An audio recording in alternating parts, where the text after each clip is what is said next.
Hi, good afternoon. I appreciate the opportunity to come up here today. Number one, anytime I get to get away from the Pentagon is a good day. And the traffic wasn't bad. I actually made good time coming up. I wanted to start out this morning talking macro level about a document that just came out, and it was an update to a prior document called Expeditionary Force 21. And the update to that document is titled the Marine Corps Operational Concept. And I wanted to start off this panel. It's probably not going to be exactly matching with the title of the session, but with the situation and problem as defined in that Marine Corps Operational Concept. And that will lead off a couple of different threads for the conversation. First, the situation problem. The Marine Corps is currently not organized, trained, and equipped to meet the demands of a future operating environment characterized by complex terrain, technology proliferation, information warfare, the need to shield and exploit signatures, and an increasingly non-permissive maritime domain. And the solution articulated in this document is the primacy of maneuver warfare, and a bulleted outline of what is in this strategy or in this concept is building upon both the Marine Corps service strategy as well as the cooperative strategy for the 21st century coming out of both the Navy and Marine Corps working together. So I wanted to try to touch on that as a frame for the discussion related to C2 and particularly the priorities of C4. So we are trying to work through an era of what has been termed steady state instability in C2. That was a phrase that was coined by one of our folks, and I kind of liked it. And it takes a couple of different contexts. So the complex in which the Marines operate as well as the other services is that we've got a growing percentage of the world's population in the littorals.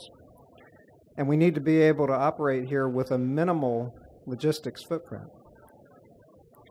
And our presence is provided by the Marine Expeditionary Units, which I've always said, the great value of the Navy and Marine Corps team is that we can steam 5,000 miles away from shore and without occupying foreign territory or sovereign territory, hold a target at risk for weeks or months at a time. That's a unique capability of the Navy and Marine Corps team.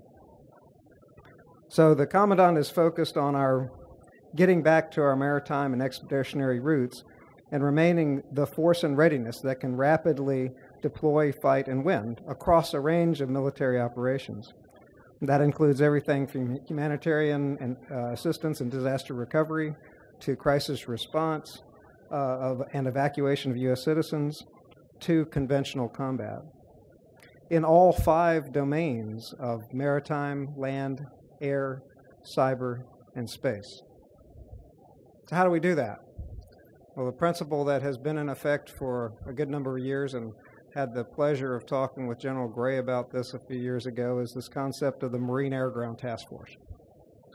So this practice of maneuver warfare and combined arms is not new to the other services, but it's unique in the way that the Marine Corps organizes around that principle. So we have to figure out how do we take on board these concepts of how we'll fight at every echelon of Marine Air Ground Task Force that we have. From a Marine Expeditionary Force, the largest of those, down to a Marine Expeditionary Brigade, down to a Marine Expeditionary Unit, down to a Special Purpose Marine Air Ground Task Force. So if you're not familiar with the Special Purpose Marine Air Ground Task Force, this has become a very popular formation and actually has a little bit of tailoring depending on where it's deployed. But each of the COCOMs has a great interest in having a capability, this combined arms capability, integrated Marine Air Ground Task Force that's tailored for their theater. Of particular note has been the use of the Special Purpose MAGTF crisis response in multiple operations in evacuation of non-combatants in humanitarian assistance and disaster recovery. What we still have to mature, and some of this comes with the COCOM's understanding the ability to composite forces, is the ability to leverage that special purpose MAGTF crisis response with an associated Marine Expeditionary Unit on an amphibious ready group at sea. And how do I composite those capabilities together in order to scale up for a conflict? These are concepts that we haven't fully exercised in all possible scenarios. The larger scenario would be, how do you start to aggregate MUs together, or larger formations, to create a Marine Expeditionary Brigade? And this is in response to this escalating small crisis that grows into a major conflict. How do we do that? What do the communications look like for that? What do I start off with, and how do I make sure that what I start off with a company-level team can integrate into higher echelons of the Marine Air Ground Task Force? So, this is the C4 challenge we're with, right? So we have to figure out, how do we get the right C2 network that provides a warm start capability for that special purpose MAGTF to go out the door and fight tonight, as well as to be able to have that special purpose MAGTF integrate back into the larger Marine Corps enterprise network. So some examples of where we need help from industry would be our reliance on en route C2, which we've had some great experiments by our aviation community in digital interoperability and pushing a tactical picture into the cab of an MV-22 long distance. But how do we share that same picture with the ground and have it such that I'm getting situational awareness en route and able to meet up with a ground element and do planning en route to be able to maneuver and to exercise together synchronously once those units meet up on the objective. Mobility. What are the devices that we need to have and the technologies that we can use in order to provide both individual and organizational mobility? So again, we've got Marines that are in doing a security cooperation activity in a benign environment, suddenly being called to move forward into a contested environment. Can I use commercial technologies? Can I leverage commercial gear so that I'm not taking a very expensive military-grade asset and putting it in that non-combatant benign environment? But when they come into a more contested environment, can integrate with the warfighting network? We should be able to, but we need the technologies to allow us to do that. The other technology in terms of communication is our reliance on satellite communications. So the VSAT has been a mainstay for Marine Corps communications for the last decade and a half. But that gear is starting to get old. Maintenance issues. It's been great gear, but it's getting old. What's the follow-on? What can industry offer us that takes that place at the light, medium, and heavy level of satellite communications to support the battalion, the regiment, the division in the same fashion as the VSAT today? So it's a balancing act. We've got to achieve these new technologies, refresh this gear, but we've got a challenging fiscal environment. We've got to have a balance between funding innovation while sustaining the legacy capabilities that we have, because we have to remain the force in readiness. We have to be able to fight tonight. So it's a very difficult challenge to figure out how do we modernize, how do we experiment with new technologies while we're trying to go sustain the gear that we have today. So I'll pose the question to you about how you can help us in that regard. Add to this the growing list and the growing desire to do more with the information that we collect. So, for example, having a good conversation with my friend from IBM, Cormac, back in the back, he'll wave his hand back there. So we were talking a little bit about data science, data analytics, and it's become a very hot topic. But how much of that am I going to have at the squad level on the tactical edge? What echelons is that capability going to exist?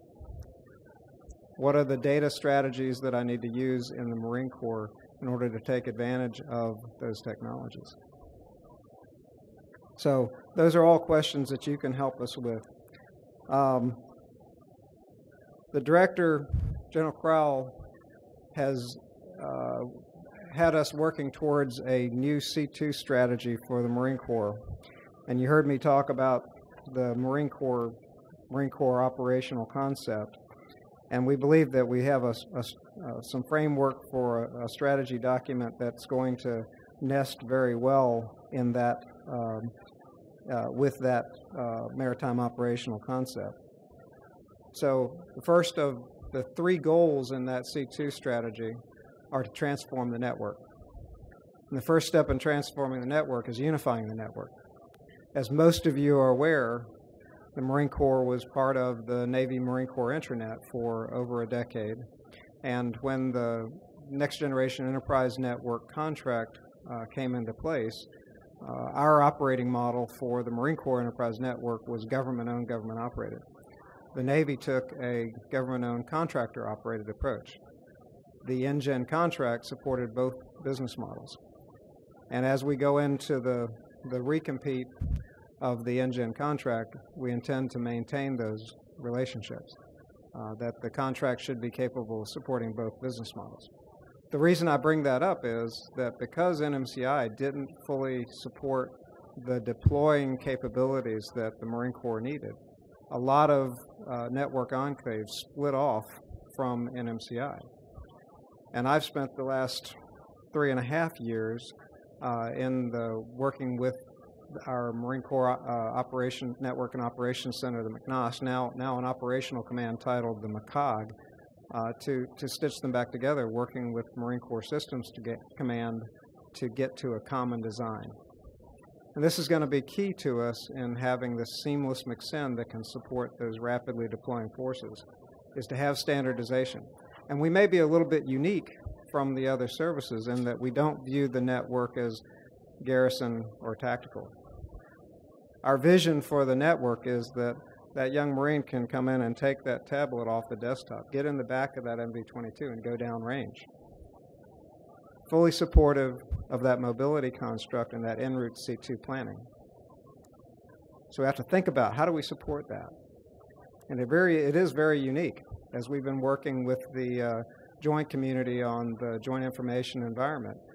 It's very tempting to go tackle the garrison problem and leave the tactically deployed problem unsolved. We're insisting that you have to solve the complete problem, because capabilities that we once looked at as a defense business system or as a business capability now have very explicit implications in the deployed environment.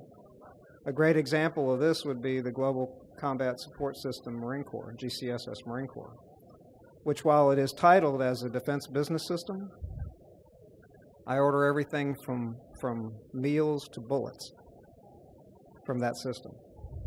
So it is, in the mind of the Marine Corps, a warfighting system as much as anything else.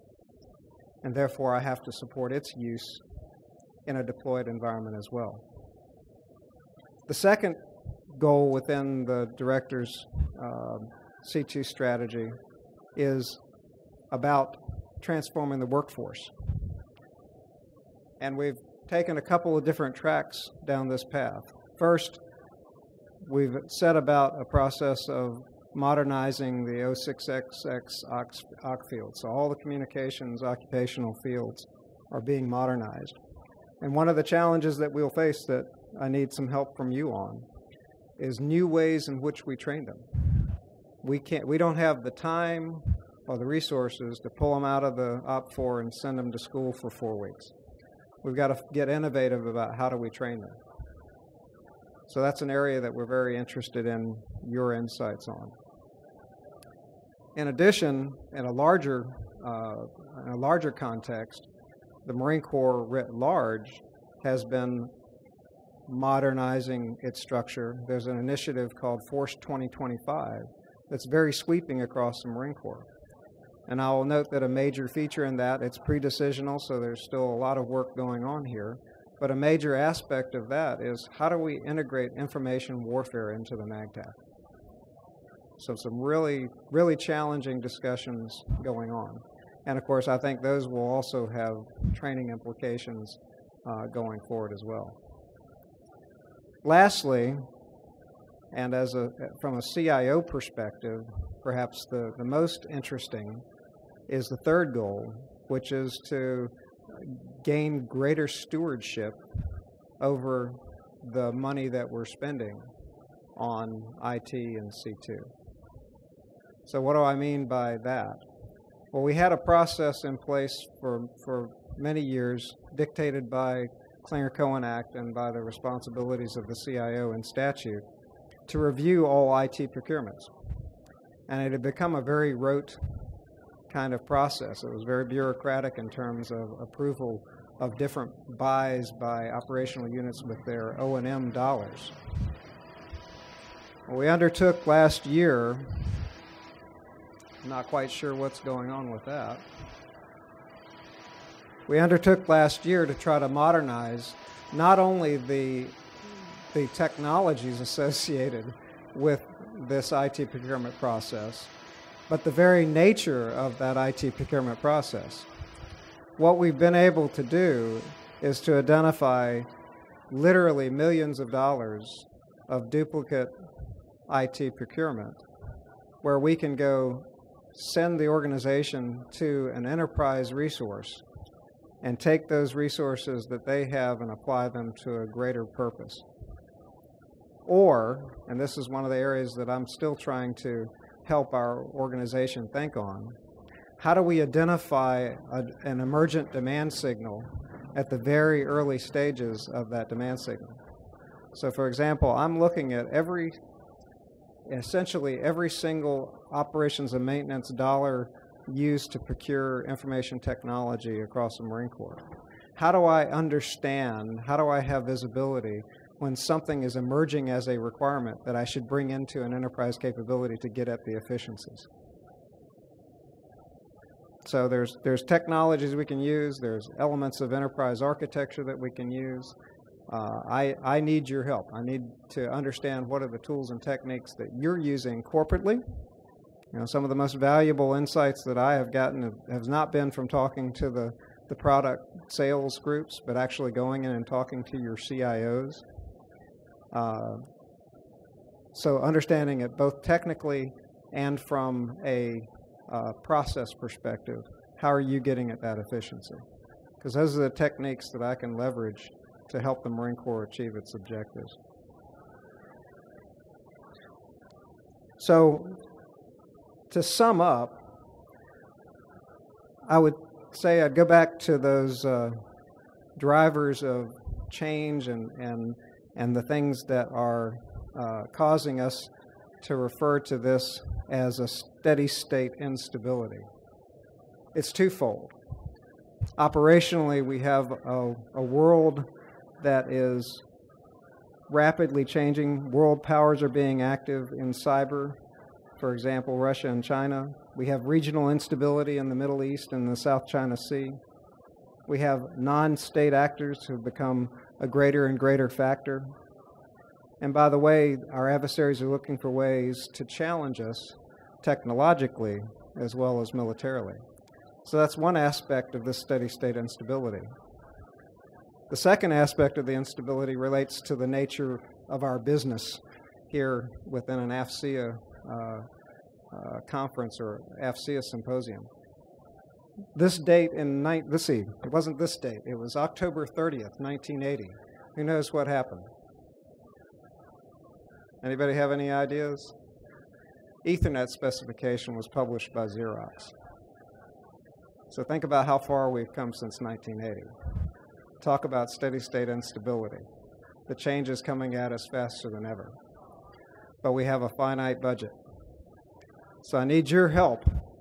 It won't always be a clean-cut decision, but I need your help to understand the direction your technologies are going. I need you to be open standard where you can be.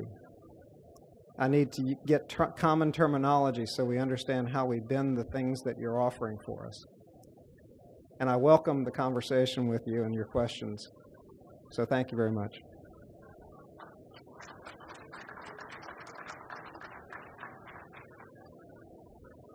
So I'll stand by. Oh, I can count on Amber for a question.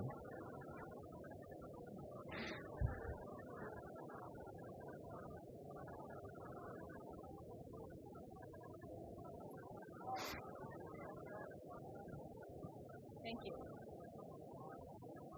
So I didn't ask you enough questions last week. You didn't ask me enough questions last week?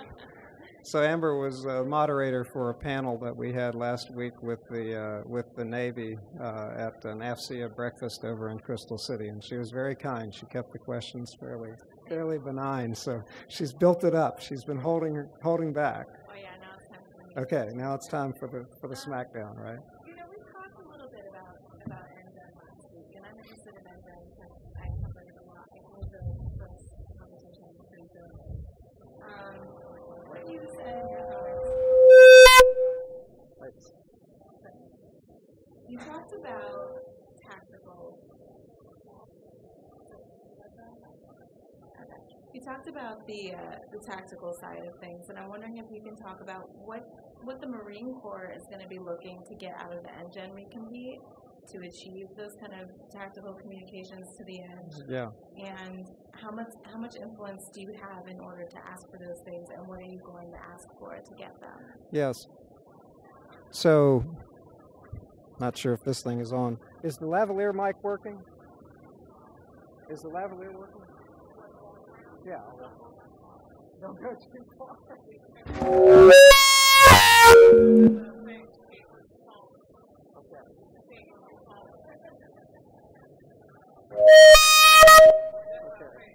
I give up. Okay, I'm going to use this. I hate standing behind a podium. Okay. That's better. All right. So you asked about NGEN. What does the deployed piece of it look like in NGEN? How are we going to ask for that? So, yeah. So I think that when we went into the original NGEN, we were essentially looking for labor hours of individuals that could support the Marines that were operating the network. I think what we have learned over the last several years under NGEN is that we could take some pieces that we were going to operate with an all Marine Corps, all uniform staff, and we could buy that as a service. We always wanted to be able to have the Marine capability to take that on if everything went haywire. But we could buy it as a service. So I would argue that some of the things that we're trying to do with data center consolidation, could I buy that plan and execution of that plan to consolidate data centers as a service and turn it back over to the Marines? Maybe.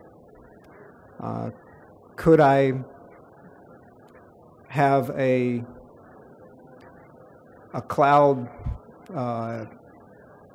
platform on government soil operated by a contractor, but the actual provisioning being done by the Marines? Probably. Right. So those are the kinds of things I talk about. In terms of the deployed Marine, I think it's the flexibility to be able to take the gear forward. So we got a lot of that when we bought the network back. So that tablet I talked about, it's actually recorded in Global Combat Support System Marine Corps, not in DFAS. So it's not treated as a piece of real property. It's actually counted as a tactical asset. So that's not so much an NGEN thing as our reconciling that we want that gear to be capable of going out the door. We couldn't do that with NMCI. It belonged to HP. I couldn't take it out. We can now. How do we ask for it? The fundamental requirement, and this is the discussion that I think Mr. Gavin was trying to bring to bear in his remarks at the breakfast last week. The fundamental requirement probably hasn't changed. The way in which we deliver it could be different. And what I'm asking for the Marine Corps in the recompete is that I have access to that full range of abilities to get at it. So if I want to buy something as a service, I'll buy it as a service. If I want to buy bodies to support it, I'll buy bodies to support it. Does that make sense? So I just want flexibility. Okay. Any other questions? Go ahead.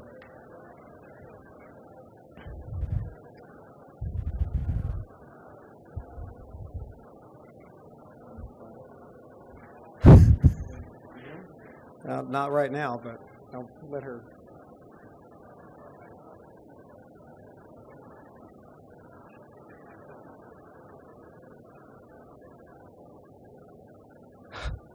I think I'm still on.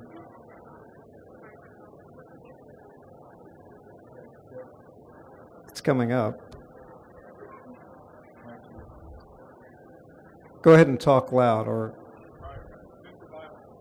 With regard to AFCEA operational capability with air-to-air, air-to-ground communication en route during activity and post, what is the concept of the plan for digital interoperability with those forces? Are you following the Army? Are you coming up with your own solution? And will there be opportunities to provide those strategic assets for the airport and ground assets that are getting deployed? Okay, so I'm going to try to summarize the question. You tell me whether I get it kind of right. So you're talking about the MAGTAF, and you're talking about air-to-air, air-to-ground. What is our plan with respect to the communications amongst and within those platforms? And you mentioned digital interoperability, which is one effort at experimenting to understand how to do that. And what is the opportunity? Will there be an opportunity for industry to participate in the solutions? And I think the answer to the last question is yes, almost emphatically, right? So if you think about what's happened in that digital interoperability effort, aviation started out this effort with a desire to take a DARPA application called Kill Switch and use it in the back of an MV-22 collaboratively across aircraft en route, right? That had nothing to do with a particular program, and all the technologies are kind of fair game. I mean, it was an Android tablet, it was a piece of open software written for it. I don't know how open it is, but DARPA, it's government owned, so we can probably do what we want with it. And the SecNet solution for securing the data inside the cab and a secure Wi-Fi between the aircraft. There's plenty of opportunity there for industry to propose ways to do that better. And actually, it's a great point that you mentioned the air-to-ground piece. So I think that's probably the tougher challenge. What's the handset that we have that can talk Link 11? Because that's about the only way I can get that air conversation. So we're looking very closely at the waveforms and looking at what the gear that might support, giving the operator flexibility. Because again, I might start with a Marine Air Ground Task Force coming in with an infantry company on the ground. That MV-22 went away. Now the crisis starts to escalate, and I have to go talk with the aviation coming off of a MU to provide direct support. So tremendous opportunity there. Digital interoperability is one effort to experiment with that. There's multiple opportunities I see with respect to what kind of radios can I have that can incorporate multiple waveforms, that can incorporate multiple modes of operation. We have I think an opportunity to look at how we do that communication inside the cab, air to air, differently. The MV-22 is one problem, but what comes out in terms of how the F-35 will integrate into that is an even bigger challenge, because it has, right now, and the capability is growing every day, but it doesn't have just an infinite array of communications capabilities air to ground right now. So what's the right answer? How do we leverage the communications gear that it has to give us the maximum flexibility? So I would argue that the thing that we're looking for from industry is, how can you provide us with the most flexible solutions so that as I compose that special purpose MAGTF or grow into those scenarios, that I have a scalable menu of communications that I can apply, right? Because I'm probably starting out just thinking hypothetically around that Marine Corps operational construct, that I've started with a fairly small unit that didn't have a lot of gear with it, didn't have 5 radios that it was carrying, didn't have generators to power them, didn't have fuel or logistics tail to go keep the generators fuel. So I'm probably pretty austere. How do I bring them and make them relevant and able to use those more complex assets in terms of aviation support or in integrating into a larger fighting force? Does that kind of get at your answer? Yeah, so the follow-up question would be, so if you have a problem set right now, how are you engaging the industry to help solve that solution set? Are there CAA and RFIs, industry days, coming out that you can propose to first feedback from you? Yeah, so a couple different things. On the aviation front, most of that is done with blue dollars. So a lot of the industry days and such are coming out through NAVAIR, and the requests come as part of the platform. Working with our CD&I command, Capabilities Development and Integration Command, defining what those capabilities are, and then getting them over to MARCOR SysCom is a long pole in the tent to get some of those other RFIs or industry days. I will tell you that the director has been very keen on this VSAT replacement strategy. So I would look for us to be working with MARCOR SysCom to get something out there to start asking industry about that environment very quickly. As for the content for what's on those devices or that's going over those radios, I think there's a lot of interest in how do we rapidly develop that application logic like a kill switch, and then push it out over the air to be able to get the capability rapidly updated in devices that are in the back of the cab. So how do you make that work in a very thin, potentially RF limited environment, because I'm doing it en route or I'm doing it with a company level team downrange. As far as the studies piece, people have talked with me over the years. I was very intrigued with some work being done at Carnegie Mellon University and the Software Engineering Institute on a concept called tactical cloudlets. It actually came out of research that they called a cyber foraging, and it was really the idea that I could take a helper node to mobile devices that would be able to host cloud services for those mobile devices. And I wrote a study last year that's being executed by the operations analysis group down at Quantico right now that's starting to go frame up what is the implications of a tactical cloudlet for those maneuver units. And so I'm hoping that coming out of that study, I'll be able to come out with some industry data to say who would offer what in order to satisfy that gap. Does that help you? Yes. Okay. Thank you very much. Sure. Any other questions? Brian, you're quiet back there. I made him promise he wasn't going to throw any spitballs at me. This is kind of an unusual forum, so. Ken, I've got a question for you. Sure. I've got too much history in what you talked about earlier with regard to NMCI. Yeah. In particular.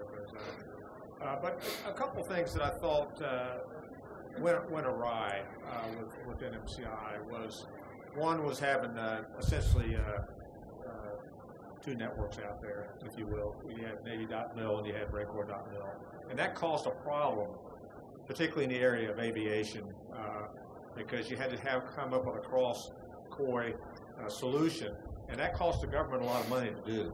And that really, I will say that the cause of that problem was just the debate between the Navy and Marine Corps on how this thing should look.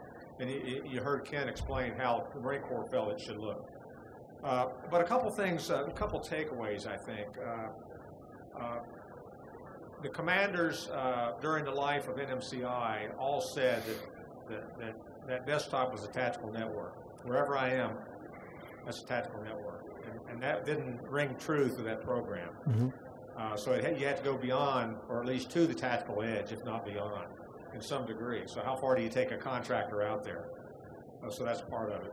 But I think some of the long-standing pluses were outsourcing equipment. I like the idea of outsourcing equipment because that meant you got refreshed in a certain time frame every few years.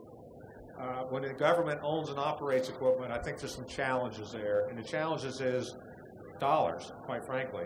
And so then it becomes, I hate to use the word, the haves and the have-nots. So if you're in a if you're in the headquarters, you have a have, and if you're out there on the edge, you may not have a have one. Or if you're out on the edge, you may have a have also. If you're in the middle, you might get lost. Another, so that I saw that as a plus. I saw that as a minus on government-owned because of that, on the financial side more than anything else.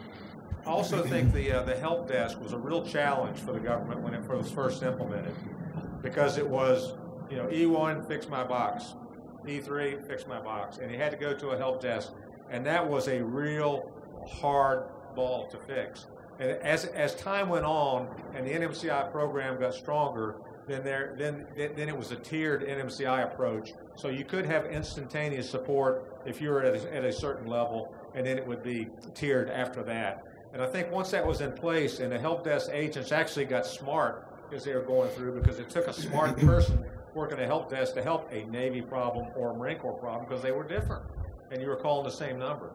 But I think that the centralized help desk is really a good thing. Really, and you can take it out about as far as you possibly can, at least to the tactical edge, and then you're going to have another solution. But I think that you heard a real strong approach or presentation by Ken today on what the Marine Corps is looking for, and I think not we, I said I work for AFCEA, but you as industry need to take a look at that and come back with those possible solutions. On the part of the Marine Corps, I'd love the Marine Corps to run some industry days. We actually just went through a 3-month process, literally 3 months, to work through the legal gamuts, working with the Army CIO to have an industry day next spring, and it looks like it's going to be approved. But all that is tied on this industry-government working relationship and this open dialogue, which Ken laid it out on the carpet for us today. It was a really good thing. So on behalf of, I don't have a question in regard, but maybe a response would be interesting on your part. Yeah, so you said a couple things that resonated with me. One, do you want to own all the hardware? And that's a real world question we've been asking. So many of you are aware that the DoD CIO has put a marker on the table regarding upgrading to Windows 10. Right, and if you just install it as an operating system, that's great. But if you implement some of the things that are in the Windows 10 STIG, like Credential Guard or the Trusted Processing Module, it starts to have hardware dependencies. And so something weighing very much on our mind is, when we make this migration, how do we go keep the equipment up to speed with the operating system? Because this isn't the last time we're going to go through this. So buying it as a service might have some interesting implications. I don't want to stray too much over into the requirements world, but again, those are conversations that we're having. The challenge with it being is there a business model that's going to make an appropriate profit for industry and yet give us the flexibility that we want to have with respect to that gear? I've been talking with a lot of people about what makes sense there, and there's models for it, but they don't necessarily make sense for industry unless you're providing some integrated service to that hardware once it's fielded. And to your second point, you mentioned this idea of field service representatives. Well, think about the operational concept I just described of maybe a 6-hour notice for a special purpose MAGTF to go downrange. There's no contracting vehicle out there, nor do I think I want to go take an FSR downrange with me in that scenario. So I think that's one of those areas we really have to look at hard. How can I make this gear intuitive enough that a Marine can take care of it? Not saying I've got some pretty high-tech Marines out there, but the average 18-year-old infantry Marine, I probably want him focused on becoming an expert with the rifle rather than trying to figure out how to configure Windows 10. So there's a couple takeaways I would have from that. I saw General Shea trying to go give us the hook, but I'm not sure whether we're ready to go or not. Thank you very much. Ken Bible, thank you very much for your presentation today.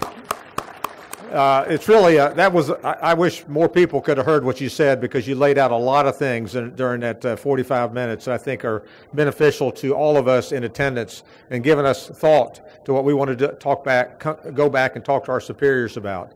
It's open dialogues like this that really make a difference. And if you're in industry sitting in the audience, hopefully you can come back to the Marine Corps and to the other services with your solutions, and that's part of what MILCOM's all about. So Ken, thank you on behalf of AFCEA.